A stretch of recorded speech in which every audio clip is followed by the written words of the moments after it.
Hello friends, Tamil செய்திகளை தெரிஞ்சுக்க Tamil spicy சேனலை சப்ஸ்கிரைப் பண்ணுங்க.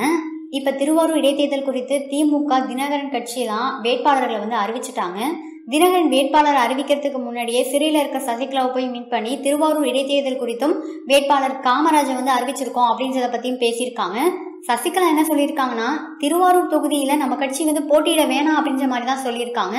ஏன்னா ஆர்கே நகர் தொகுதியில் இருந்த மாதிரி ஜெயலலிதாவுக்கும் அதிமுகவுக்கும் நல்ல ஒரு செல்வாக்கு இருந்துச்சு. ஸோ மக்களை நம்ம ஈஸியா சந்திச்சு வாக்கு சேகரிச்சோம். ஆனா திருவாரூர் தொகுதியில திமுகவுக்கு தான் அதிக செல்வாக்கு இருக்கு. அது கலைஞர் இருந்த தொகுதி. அதனால நம்ம ஈஸியா அந்த மக்கள்கிட்ட போய் ஓட்டு வாங்கிட முடியாது.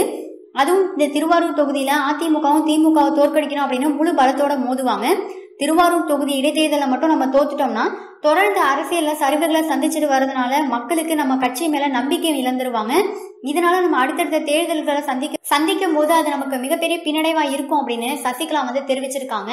அதனால இந்த திருவாரூர் இடைத்தேர்தல நம்ம போட்டியிட வேணாம் அப்படின்னு சொல்லியிருக்காங்க. அது மட்டும் இல்லாம அதிமுகவோட இணைப்பு குறித்தும் பேசியிருக்காங்க.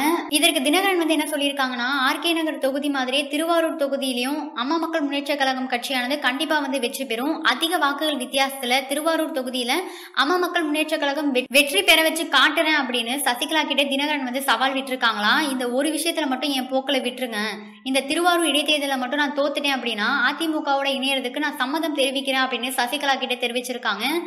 இதனால தினகரன் எப்பாடு பட்டாவது இந்த திருவாரூர் இடைத்தேர்தல் தொகுதியில அம்மா மக்கள் முன்னேற்ற கழகத்தை ஜெயிக்க வைக்கணும் அப்படின்னு பல நடவடிக்கைகளை எடுத்துட்டு இருக்காங்க.